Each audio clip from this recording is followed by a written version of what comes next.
Abra sua Bíblia, por favor, no livro de Jó, no capítulo 4. Livro de Jó, capítulo 4.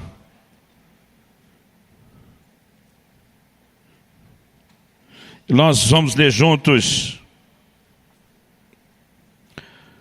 do versículo 3 até o versículo 5.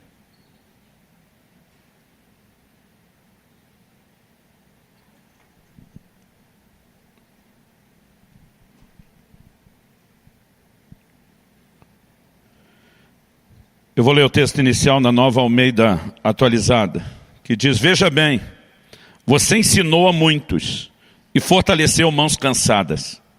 As tuas palavras sustentaram os que tropeçavam, e você fortaleceu joelhos vacilantes.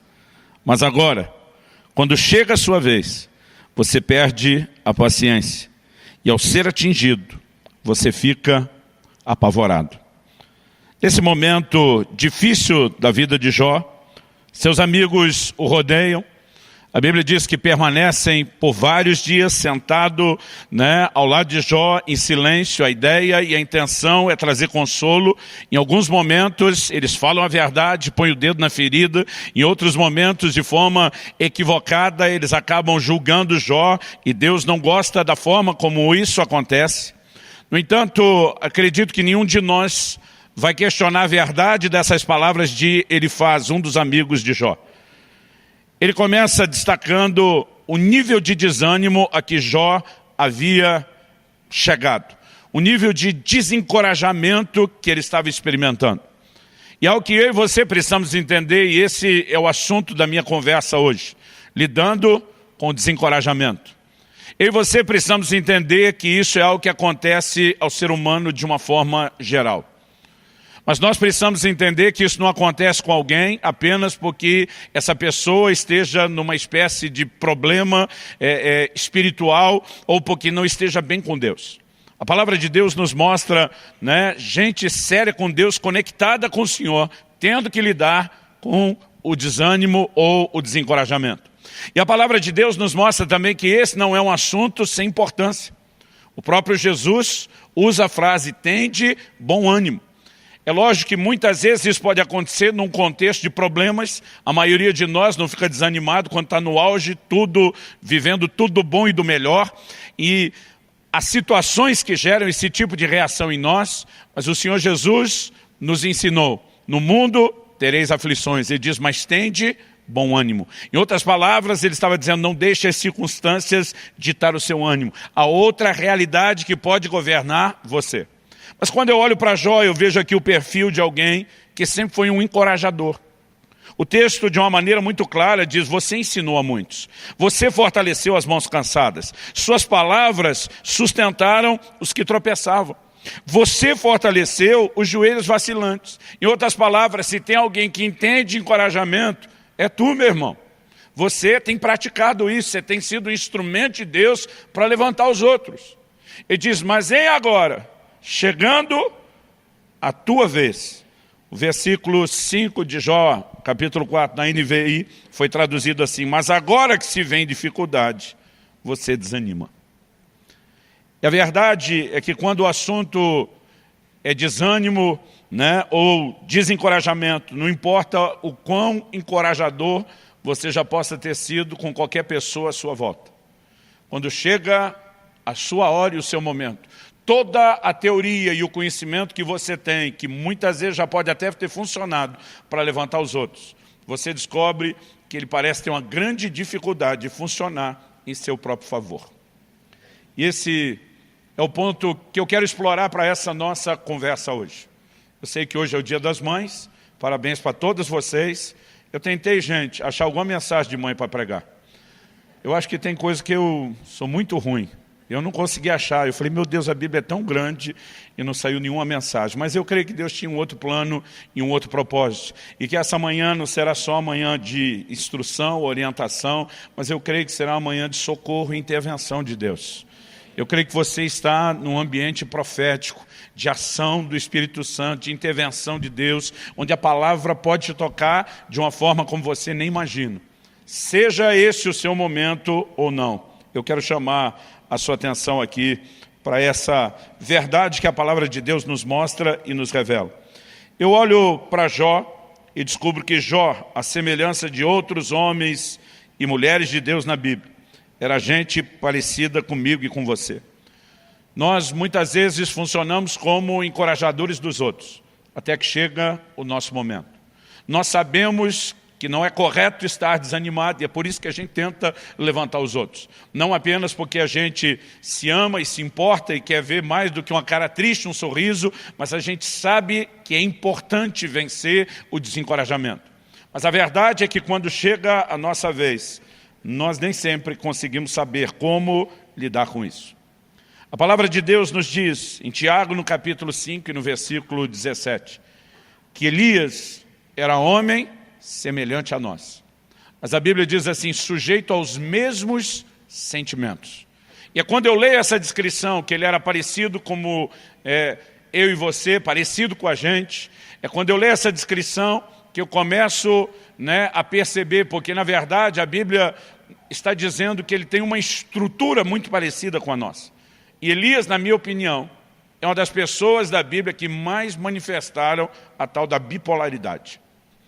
Uma hora ele está fazendo descer fogo do céu, vê uma nação inteira cair de joelhos gritando só o Senhor é Deus, vive um cenário de avivamento como poucos, mas daqui a pouco ele corre para uma caverna e ele pede para si a morte.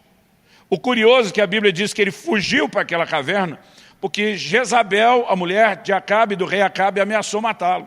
E a Bíblia diz que ele fugiu para salvar a vida. Esse era o propósito da fuga e de se esconder na caverna. Mas quando chega na caverna, a Bíblia diz que ele pediu para Deus a morte. E é algo que me parece bem confuso. Se eu fosse Deus, teria dito para ele, então volta que Jezabel resolve o problema. Ela está tentando te matar desde o início, você não queria. Agora você quer morrer. Muitas vezes nós entramos nesse tipo de comportamento que nem a gente sabe o que a gente realmente quer. Agora, se acontece com gente como Elias, que tem a mesma estrutura, parecida comigo e com você, eu percebo que de alguma forma a palavra de Deus não está denunciando só a bipolaridade de Elias. Ela está denunciando também a nossa. Nós temos a inclinação aos altos e baixos.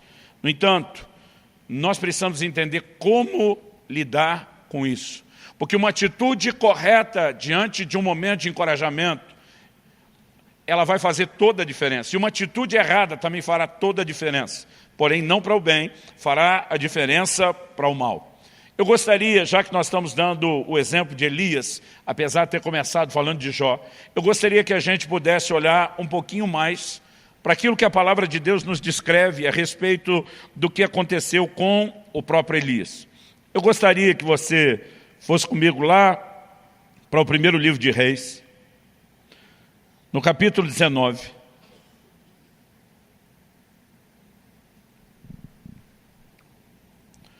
Primeiro livro de Reis, capítulo 19, a partir do versículo 1.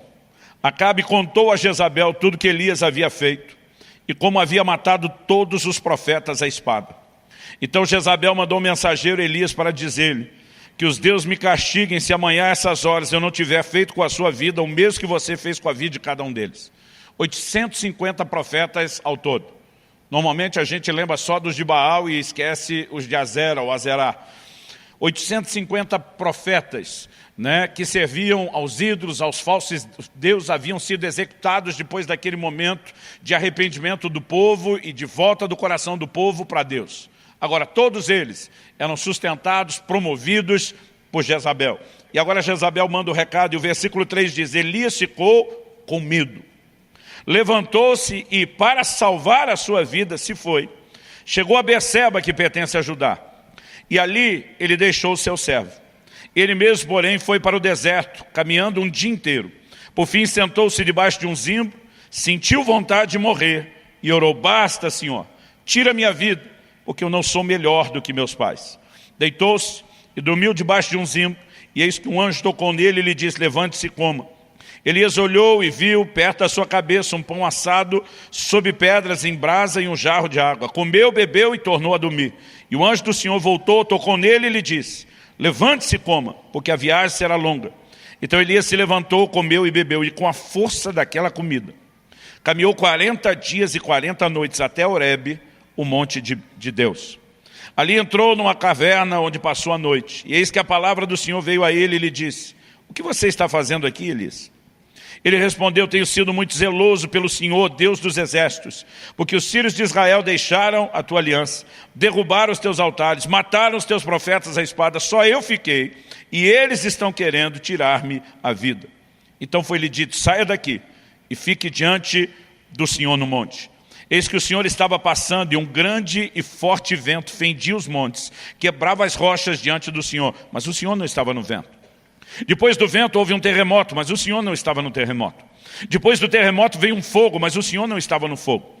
E depois do fogo veio o som de um suave sussurro. Quando Elias ouviu isso, cobriu o rosto com o manto e, saindo-se, pôs-se à entrada da caverna. Ao que ele veio, eis que lhe veio uma voz e lhe disse: o que está fazendo aqui, Elias? Ele respondeu: tenho sido muito zeloso pelo Senhor, Deus dos exércitos, porque os filhos de Israel deixaram a tua aliança, derrubaram os teus altares, mataram os teus profetas à espada. Só fiquei eu, e eles estão querendo tirar minha vida. Então o Senhor disse a Elias: vá, volte ao seu caminho para o deserto de Damasco. Chegando lá, unja Hazael como rei da Síria, unja também Jeú, filho de Ninsi, como rei de Israel, e Eliseu, filho de Safate, de Abel-Meolá, como profeta em teu lugar. Quem escapar à espada de Hazael, Jeú matará. Quem escapar à espada de Jeú, Eliseu matará. E também concebeu em Israel 7.000, todos os joelhos que não se dobraram a Baal, e toda a boca que não o beijou. Vamos olhar para esse texto com aquela mentalidade de o que podemos tirar daqui, o que podemos aprender com isso. Eu gosto sempre de lembrar que Paulo, escrevendo aos Coríntios, diz que essas coisas aconteciam a Israel e foram escritas para nosso exemplo, para nossa advertência. Então, quais são as lições práticas? Primeiro, o anjo de Deus acorda Elias e manda ele comer. Depois disso, Elias vai dormir. Então, a primeira lição é que é bíblico tirar um cochilo depois da comida. Segunda lição, o anjo acorda e ele diz: come de novo. Também é bíblico repetir. O dia desse estava em algum lugar, eu já tinha comido num prato que era suficiente para a refeição, a comida estava muito boa. Eu lembro que eu falei: vou comer mais um pouquinho. Alguém me deu aquele olhar de censura. E eu falei: está na Bíblia. Elias repetiu e foi o anjo de Deus que mandou. Aí a pessoa olhou para mim e falou: mas caminhou 40 dias só com aquela comida depois. O senhor está planejando andar quanto depois? Eu falei: agora você acabou com a doutrina. Bom, brincadeira à parte, esquece o cochilo depois do almoço, né? Ou repetir a comida. O que é que a gente pode aprender aqui? Eu vejo um Elias que ele está em crise. É inegável que ele está em crise. A crise de Elias não é ministerial. Nós não podemos dizer que ele se sentia um fracasso. O cara acabou de viver talvez um dos momentos mais gloriosos do seu ministério e do que qualquer ministro desejaria ter vivido. Ver fogo descendo do céu, ver um duelo de deuses, ver, né, o inimigo sendo envergonhado, uma nação se voltando para o Senhor. Ele vive as manifestações de Deus de uma forma muito intensa. Ele está tendo resultados no seu ministério. Ele pessoalmente viveu o cuidado do Senhor de uma forma singular. Durante os 3 anos e meio de seca, Deus o sustentou de forma sobrenatural. Corvos levavam alimento, pão e carne para ele todos os dias. Quando o ribeiro se seca, Deus provê novamente de uma forma milagrosa aquilo que ele precisa. A gente olha para Elias e não dá para dizer nem que nas suas circunstâncias ele se sentia abandonado por Deus e nem que o ministério não tivesse rompido ou tido resultados. A crise de Elias não é necessariamente a crise de alguém que está vivendo o fracasso. Não é necessariamente a crise de alguém que não teve contato com nenhum tipo de sucesso. E eu acredito que essa informação é importante, porque muitas vezes nós podemos deduzir que desânimo, que desencorajamento vem de quando a gente não consegue ter nenhum tipo de realização. Eu quero te dizer que isso não é verdade. Nós podemos estar vivendo um ambiente de realizações, e porque temos determinados anseios dentro de nós que não foram satisfeitos, nós podemos deixar que esse nível de anseio não satisfeito, às vezes fale mais alto do que tudo aquilo que foi satisfeito. E eu acho que isso é parte do assunto que a gente tem que levar em questão. Porque se você está enfrentando momentos de desencorajamento, você precisa tentar enxergar com clareza o seu quadro e a sua situação.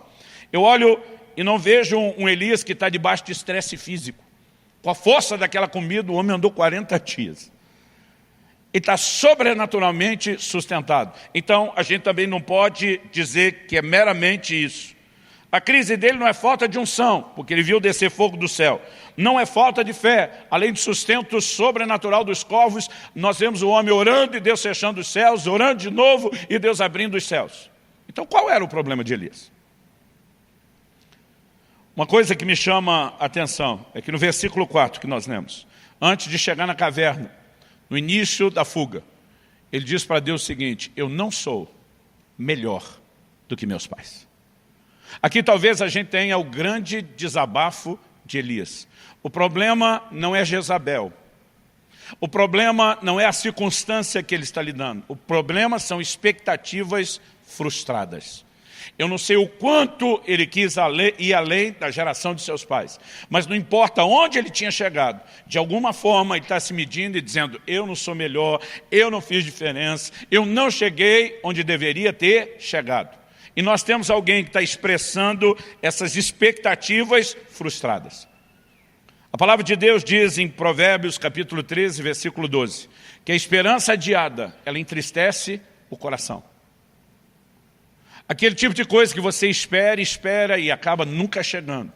Ele pode, muitas vezes, trazer um grande estrago emocional dentro de você. Agora, a pergunta é, algumas coisas que nós estamos esperando e que não se concretizam, deveriam necessariamente estar sendo esperadas? Há coisas que são parte de uma promessa de Deus, de um sonho que Deus colocou no nosso coração.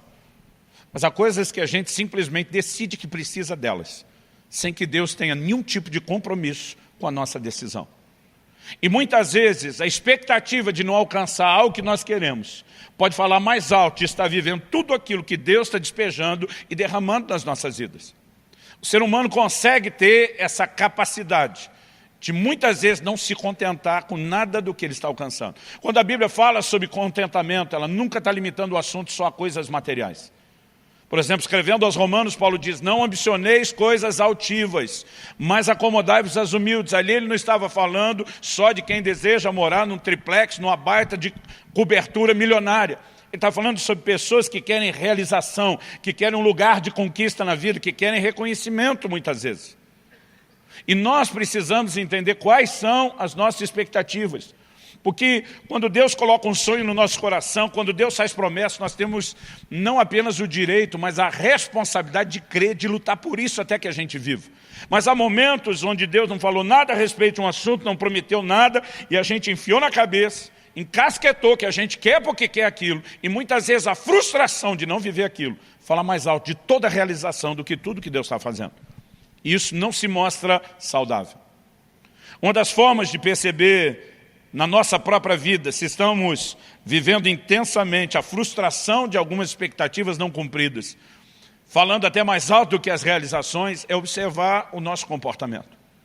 É interessante que a palavra de Deus nos diz, aqui no versículo 3, que Elias, quando ele sai para essa jornada inicialmente de fuga, a Bíblia diz que ele para em Beceba, que pertence a Judá. E a Bíblia diz, e ali ele deixou o seu servo. Ele tinha um discípulo, ele tinha um servidor. Mas a primeira coisa que Elias fez, na hora que a coisa apertou, foi deixar quem podia estar ao lado dele, foi deixar quem poderia servi-lo, foi deixar a companhia e foi isolar-se. Uma das características de que eu e você estamos vivendo não um desânimo momentâneo. Às vezes nós temos isso. Acordamos uma certa manhã, e o dia não parece colorido, ele parece branco e preto. Às vezes nós temos um momento. Mas um momento, como disse Efésios, o dia mau, aquele dia que está dando tudo errado, que você realmente percebe que tudo está fora do normal, ele pode simplesmente voltar ao normal no dia seguinte. Eu não estou falando de um desânimo ou de um abatimento momentâneo. Mas quando nós estamos vivendo um período de desânimo prolongado, mesmo no meio de conquistas e realizações, nós precisamos avaliar o nosso coração. E às vezes uma boa forma é analisar o comportamento. Quando a gente começa essa atitude de se isolar, de não querer estar junto, de não querer companhia, é um indício de que algo no nosso coração não está muito correto. A palavra de Deus diz, lá no livro de Provérbios, aquele que se isola, insurge-se contra a verdadeira sabedoria. está buscando só o seu próprio desejo. Eu sei que pode haver momentos de isolamento com um propósito muito específico. Jesus vai 40 dias para o deserto a fim de orar, de jejuar, de buscar a Deus. Mas nós estamos falando de algo pontual, não de um estilo de vida. Nós estamos falando de algo que tem um propósito e se demonstra muito frutífero.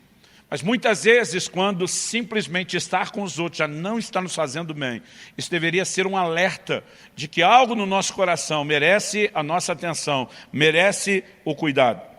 Uma segunda coisa que eu percebo aqui, isso tanto no versículo 3 nós lemos, como depois no versículo 9, a palavra de Deus diz que ele entra numa caverna, onde passou a noite. Há algumas cavernas emocionais nas quais eu e você entramos e também nos fechamos. É aquele momento onde a gente já não quer ver gente, onde a gente já não quer ver a luz, onde a gente já não quer ver nada e nem ninguém. Mas além do isolamento, normalmente, quem está lidando com esse tipo de expectativa frustrada que gera o desânimo, ele tem sempre um senso de injustiça que ele carrega dentro dele. Depois de 25 anos de pastorado, atendendo e ouvindo gente, eu percebo, por estatística, o quanto isso é comum nas pessoas que estão lidando com esse tipo de coisa. Um senso de injustiça. Elias diz para Deus, mataram os teus profetas à espada, só eu fiquei. E só eu fiquei se tem alguém que te levou a sério, que te honrou, que sobreviveu para manter o ministério e a tua obra viva, sou eu. Em outras palavras, o Senhor tinha que estar me protegendo de uma maneira especial. Eu não tinha que estar correndo da Jezabel por fazer a sua vontade. Deus nem discute se Jezabel está caçando ele ou não. Deus olha para ele e diz, ei, tem 7.000 que não dobraram os seus joelhos a Baal. Você acha que só você é o cara, que só você ficou? Você só está enxergando você porque você desconectou dos demais. Essa é a única razão pela qual você está achando que ficou sozinho. Porque se você tivesse conectado com os outros, você ia ver quanta gente está me servindo, quanta gente está me buscando, quanta gente está sendo fiel. Mas a sensação do só aconteceu comigo só eu te levei a sério, só eu estou pagando o pato. Gente, esse senso de injustiça. E a maioria de nós sabe muito bem quando ele está lá. Não é só o que você sente no dia a dia, é aquilo que você tem vontade de falar para Deus na oração. É quando você está orando e diz, Senhor, apesar do Senhor ter dito, nunca te deixarei, jamais te abandonarei, parece que o Senhor não andou se lembrando do que prometeu. Nós podemos perceber nesse tipo de conversa que ele simplesmente está transbordando parte de uma crise interior. Agora, eu fico olhando para esse senso de injustiça e acredito que ele vem de um único lugar, das comparações que a gente faz.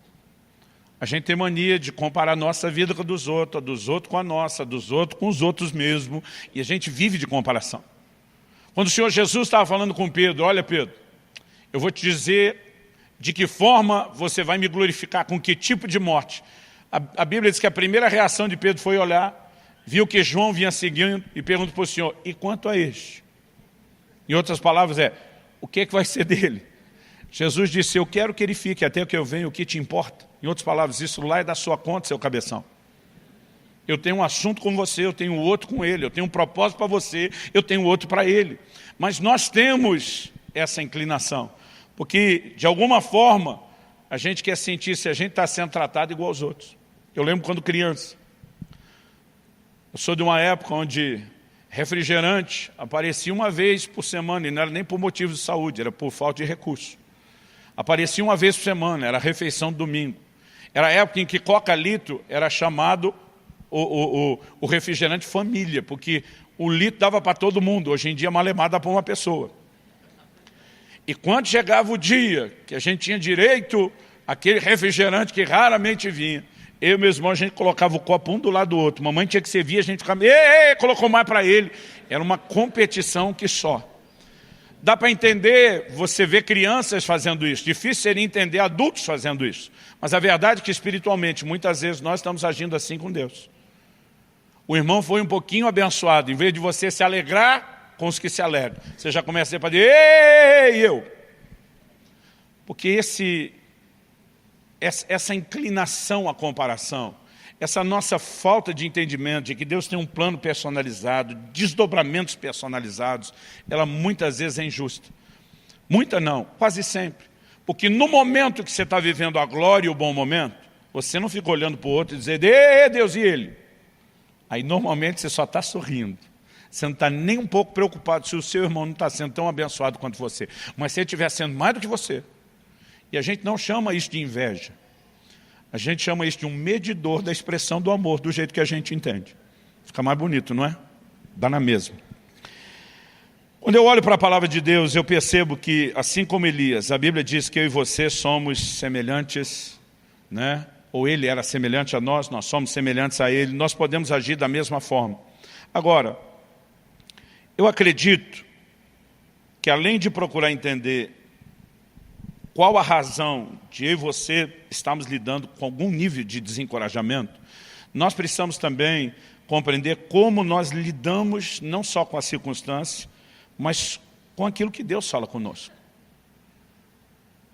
O Elias começa a oração antes de chegar na caverna e lá termina. Ele está dizendo para Deus, para mim deu a conta, deu a tampa, deu o que tinha que dar. Aí Deus diz, beleza, você está apresentando sua carta de demissão, mas vou te dar um aviso prévio primeiro. Você vai ungir Azael, rei da Síria, Jeú, rei de Israel, e Eliseu, profeta, em seu lugar. Então Deus está dizendo, você tem duas unções aqui que você tem que fazer. E tem uma terceira que é para ungir o seu substituto. Porque se você não quer continuar, e se você quer desistir, pelo menos seja responsável. Irmão, conceito de trabalho, de serviço para Deus, de ministério, mesmo dentro da casa de Deus, deveria ser mais sério para a gente. A Bíblia nos mostra um nível de responsabilidade a ser praticado, que até para desistir o cara tem que ser responsável. Deus diz, não vai só vazar e largar tudo para trás. Se você quer desistir, acha quem continue. Agora, de alguma forma, o que é que Elias fez? Ele não ungiu nem Jeú, nem Azael. Ele vai direto no Eliseu, joga a capa nele, como quem diz, é contigo, velho. Basicamente, a minha leitura que eu faço de Elias, não é de alguém que acordou aquela manhã pensando o que eu posso fazer para desobedecer a Deus, mas tipo assim, já que estou fora mesmo, já que tem um substituto mesmo, ele que resolve o resto. Quem teve que ungir Jeú, rei de Israel, e Azael, rei da Síria, foi Eliseu. Elias nunca fez isso. Agora, o tipo de atitude dele está trazendo à tona o que está dentro do coração dele. Porque nós temos reações emocionais até o que Deus fala. E se a gente começar a aprender a olhar para dentro de nós, nós vamos perceber quanta coisa que está dentro de nós e precisa ser resolvida. Nabucodonosor tem um sonho. Ele não lembra o sonho. Deus manda alguém para dizer se sonhou isso, não só lembrar e também interpretar. Se ele só interpretasse, o rei ainda poderia dizer, talvez seja coisa da cabeça dele. Mas como ele não lembra e a pessoa conta exatamente o que ele sonhou, o rei sabe que Daniel não tinha como saber isso. Então, a partir disso, na interpretação, é lógico que a mensagem entra com toda a credibilidade. E aí Deus diz o seguinte, através de Daniel, que está diante do rei, diz, olha, você viu uma estátua com 4 tipos de metal, você é a cabeça de ouro. A estátua representava os impérios mundiais. O Senhor diz, você é a cabeça de ouro, mas depois de você virá um reino inferior ao teu. Nós sabemos que Babilônia foi o primeiro império mundial, mas foi sucedido pelos medo-persas. Mas haveria uma terceira mudança de metal. Os medo-persas foram sucedidos como império mundial pela Grécia, que por sua vez foi substituído por Roma. Antes de Babilônia, ninguém nunca dominou o mundo. Depois de Roma, ninguém nunca mais dominou o mundo. Naquela estátua que representava o império mundial, Deus diz, vão ter 4 reinados. Aí o Senhor está falando para o Nabucodonosor, você é a cabeça de ouro, mas você não vai ficar aí muito tempo não, daqui a pouco vão tomar o seu lugar. Se coloca no lugar do homem, que foi o primeiro a dominar o mundo.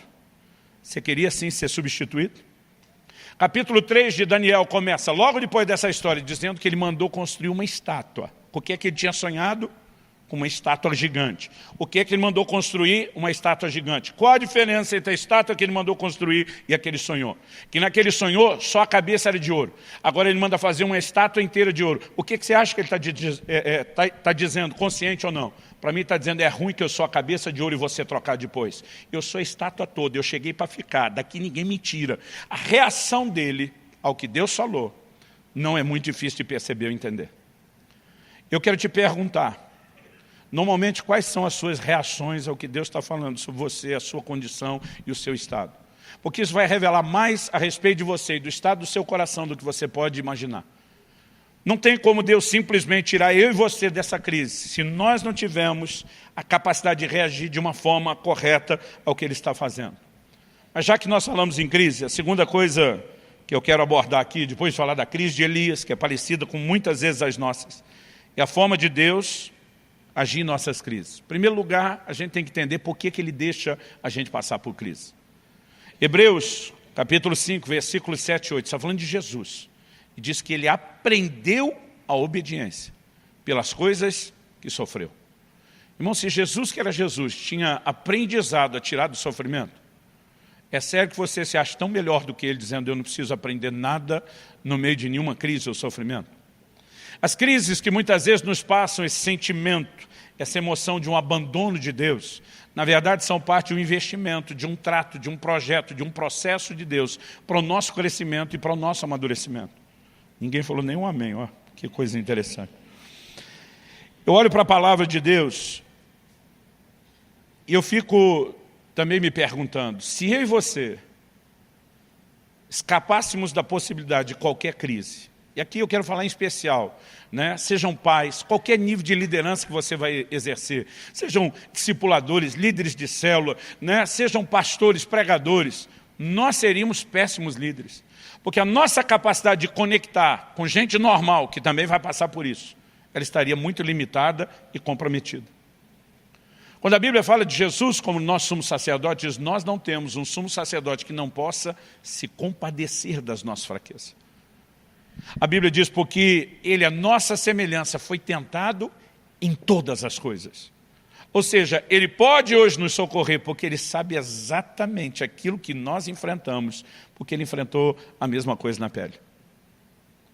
Eu me lembro de um dia que o Israel chega em casa, e eu já sabia pela linguagem corporal, pelo medo que ele estava manifestando de ter uma conversa comigo. Eu também tinha informação privilegiada da mãe, que acompanhava bem de perto ele na escola, e eu sabia que ia chegar uma nota vermelha no boletim. Eu me senti culpado, resolvi arrastar a família comigo para uma semana de ministrações no Nordeste, porque eu não queria estar muito desconectado deles, e aquela matéria que Israel perdeu naquela semana, quando ele chegou, mal deu tempo de recuperar, já teve uma prova surpresa, e ele acabou indo mal. Eu já tinha ouvido, para não dizer um sermão, as considerações da mãe pedagoga a respeito do que eu tinha feito, e eu já sabia o que tinha acontecido. Mas Israel chega, ele está com medo. Dá para ver assim que ele, né, tremia feito vara verde, cabeça baixa, não conseguia me olhar, ele tinha uns 11 anos de idade. Eu falei, filho, o que está acontecendo? Que? Nada. Eu falei, filho, você não consegue esconder que você está apavorado para me contar alguma coisa. Eu acho que deve ter um boletim aí dentro da sua mochila, que você não sabe como entregar. Deus te mostrou, pai. Não, filho. Você revelou para mim tudo isso. Aí nós vamos conversar. Minha preocupação é aliviar a barra. Eu estou vendo o quanto aquilo está pesando. Eu lembro que eu olhei para ele e falei, filho, presta atenção, para. Antes da gente conversar qualquer coisa. Primeira coisa que você tem que saber. Suas notas são melhores do que as minhas eram. Sério, pai? Sério. Né? Naquele momento ele me olha com a cara assim, então você me entende. Falei, o problema é que sua mãe nunca tirou nota baixa na vida. Ela só tirava 9 e 10, então ela nunca vai te entender. E apesar daquela brincadeira, naquele momento, tentando deixá-lo à vontade para a conversa que a gente teria, eu fiquei pensando a diferença, depois de ter falado aquilo, entre alguém que já viveu o que alguém está vivendo e alguém que não viveu aquilo. Muitas vezes a nossa capacidade de conectar, né, com compaixão, com misericórdia para aqueles que estão em crise, ela seria quase nula se a gente nunca tivesse vivido nenhum tipo de dilema ou de crise. E Deus permite que a gente passe isso não apenas para o nosso crescimento, mas para criar em nós uma capacidade de conectar com aqueles que estão à nossa volta e precisam da misericórdia que eu e você já precisamos um dia. Quem está entendendo, diga amém. Agora, como Deus age nas nossas crises de desânimo ou desencorajamento? Uma coisa que me chama a atenção nesse texto que nós lemos é que Ele não nos impede de entrar na crise e às vezes Ele ainda dá corda para a gente. O Elias está correndo, aí ele para, e o anjo de Deus vem e dá uma comida. Ele come, dorme, o anjo acorda ele e diz, come de novo que você vai precisar disso. A jornada é grande. Aí ele anda 40 dias e chega na caverna. Quando ele chega na caverna, pergunta a Deus para ele, que fazes aqui, Elias? Nenhum momento Deus mandou ele ir para a caverna. Nenhum momento Deus mandou ele atravessar o deserto. Aquela decisão era de Elias. Mas Deus diz, já que tu decidiu viver esse negócio, eu vou pelo menos tentar te dar um gás para que você não morra no meio do caminho. Mas depois de chegar lá, o mesmo Deus que o sustentou no caminho pergunta o que é que você está fazendo aqui. Em outras palavras, eu não te sustentei porque você precisava vir para cá. Eu só te sustentei porque eu não te abandono. Agora, quem tem que responder o que é que está fazendo aqui é você. Porque a escolha foi sua. Agora, muitas vezes, a gente consegue ter aquele tipo de gente que além de estar correndo para fora do plano de Deus, ainda diz, não, mas Deus está abençoando, dirigindo, confirmando. Não, querido, Ele só não está te abandonando. Não significa que Ele está confirmando que você tem que se enveredar deserto adentro ou que você tenha que achar uma caverna. Aí Deus pergunta, o que é que você faz aqui? Elias conta uma outra história fazendo de vítima. Deus chega de novo e diz, o que é que você faz aqui, Elias? Em outras palavras, você não respondeu o que eu te perguntei. Porque esse tipo de resposta é importante. E quando eu olho esse perfil da ação de Deus, eu acredito que essa pergunta nos mostra que Deus não enviou Elias. Deus o abençoou, cuidou dele no caminho. Mas o profeta fez só o que Deus decidiu fazer. Aí Deus diz para ele, sai da caverna. Sabe o que Deus está dizendo? Eu me recuso a falar com você do lado de dentro. Eu posso ter apoiado você no sentido de não te abandonar até chegar aqui. Mas se você quer uma reviravolta, se você quer escutar minha voz, se você quer entender os novos desdobramentos, sai daí. Quem entrou na caverna foi você, quem sai é você. Eu não te tiro daí, sai. E é só depois que ele sai, que Deus fala com ele lá. Nós precisamos entender que muitas vezes estamos vivendo o fruto das nossas escolhas, das nossas decisões. Ainda que elas foram ofuscadas por sentimentos, emoções erradas, bagunçadas, Deus está dizendo, começa a arrumar a bagunça que você fez, porque eu sozinho não vou fazer isso tudo por você não. Quem está entendendo, diga amém. Quem está pensando em alguém que tinha que estar aqui ouvindo essa mensagem, não diga amém. Nesse processo de Deus dizer para ele sai, e a ordem que Deus dá para ele, olha aí comigo, deixa eu ver o versículo, estamos falando aí de 1 Reis 19, para quem esqueceu.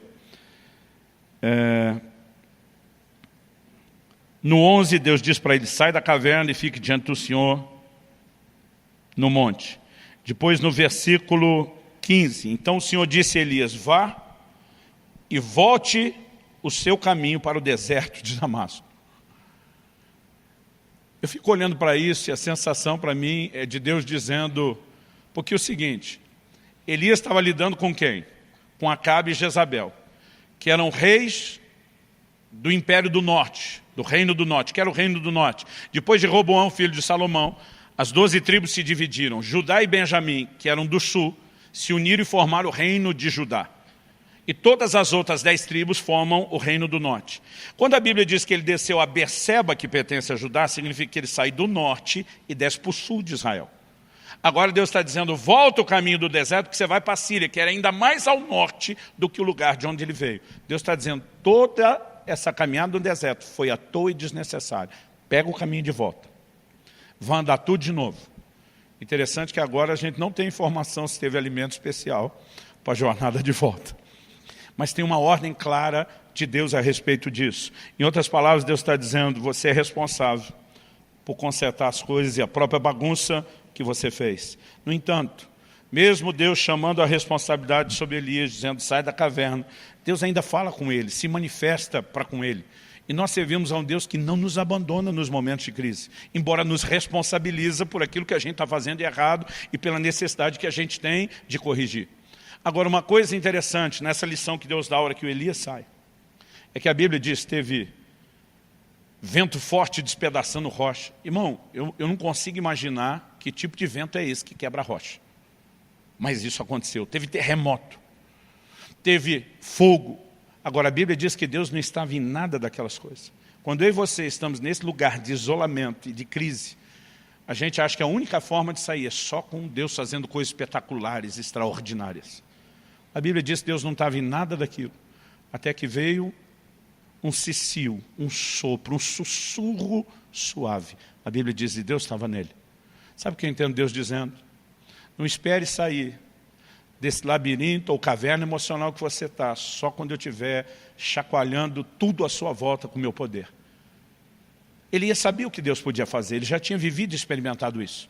Mas Deus fez questão de dar um show pirotécnico, uma demonstração toda na frente dele, mas dizer, eu não estou nisso. Se é que é o caminho de conserto para esse momento, ele não tem a ver com o extraordinário, ele tem a ver com o simples. É uma voz suave. Você tem que prestar atenção, você tem que conectar, você tem que decidir obedecer. E eu percebo que a maneira de Deus tratar com essas nossas crises tem muito mais a ver com um processo simples do que com o extraordinário.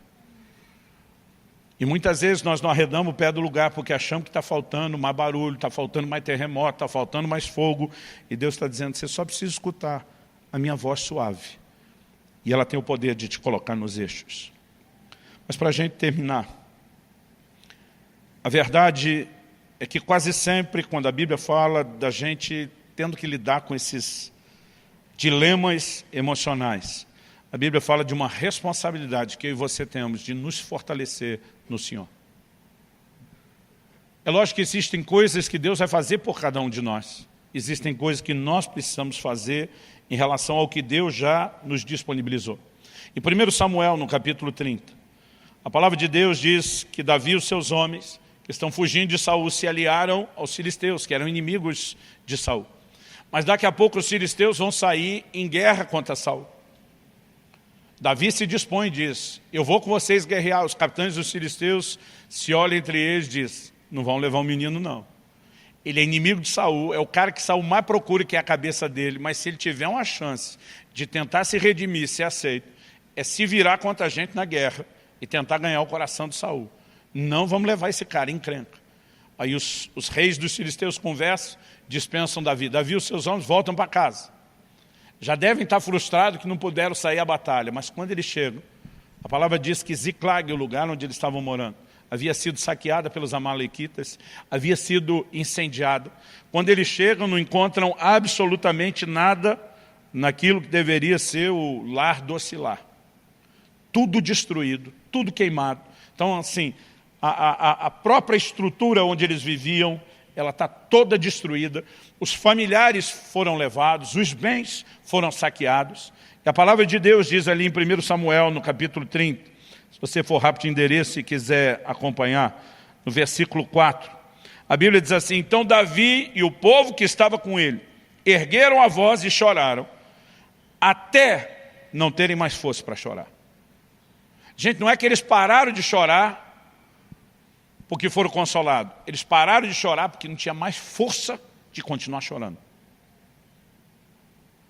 Agora, eles estão numa crise, no estado de desolação, sim.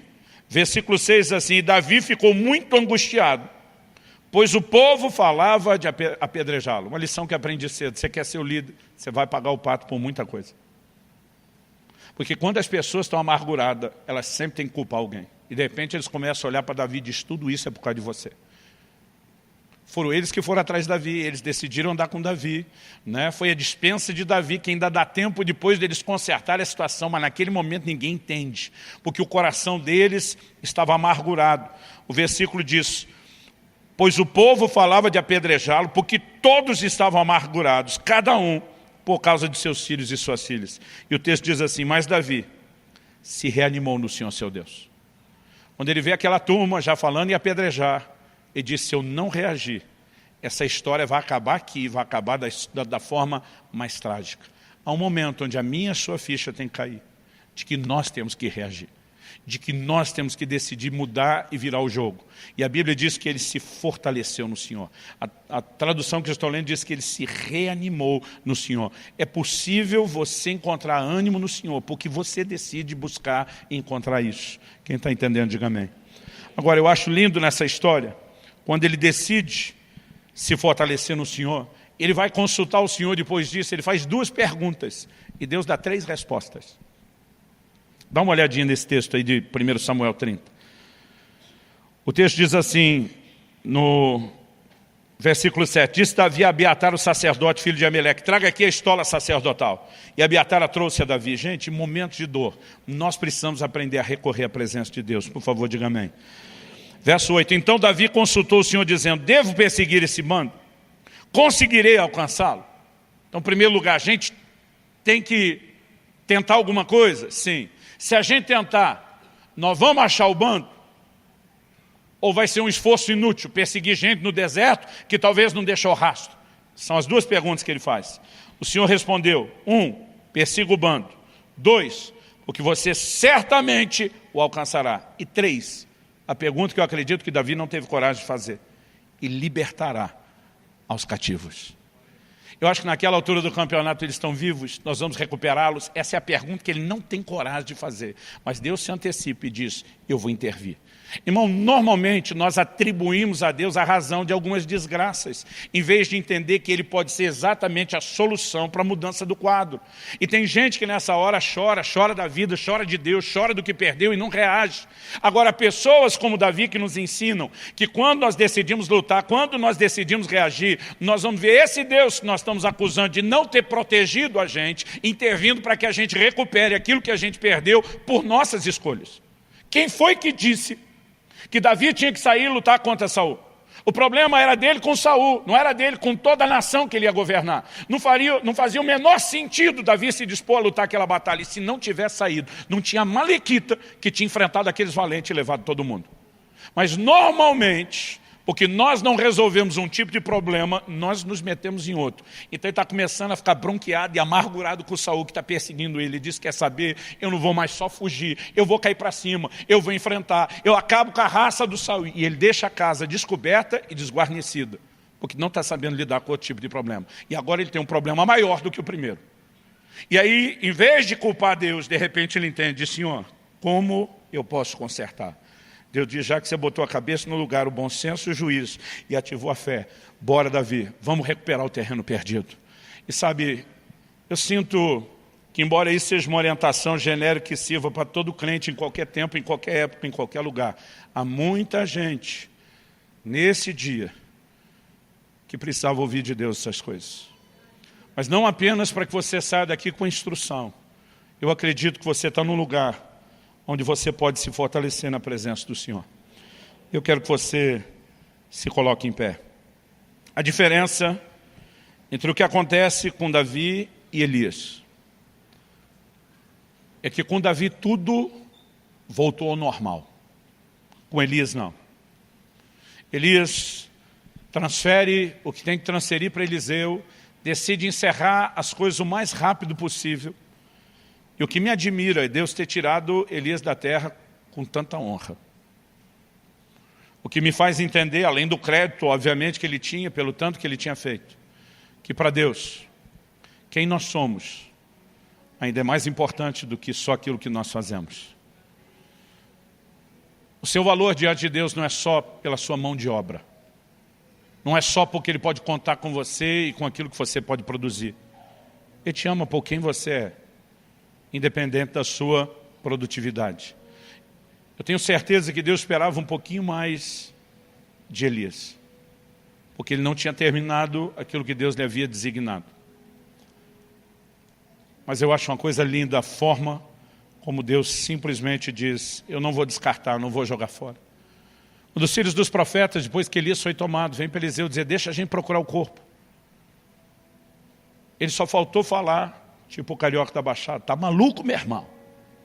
Ele diz: não perca tempo procurando o corpo. E eles gastaram 3 dias. Para depois Eliseu falar que nem a mulher costuma falar ao seu marido: eu não te disse? Eu não te falei? O que Eliseu está tentando dizer para aqueles homens? Deus não vai pegar o servo dele e descartar como alguém faz com um copinho de plástico descartável desses depois de beber água. Deus não é assim. Deus não pega a história de alguém que o serviu e simplesmente joga fora e descarta. Não funciona assim. E quando eu vejo o desanimado Elias sendo tratado por Deus, mesmo com esse tipo de honra, eu digo: Deus, o Senhor é fiel mesmo quando não somos. O Senhor é um Deus acima de qualquer suspeita, que merece o nosso amor, a nossa devoção. Mas a verdade é que nós precisamos entender esse Deus que é fiel, que se comprometeu dizendo: eu nunca vou deixar você.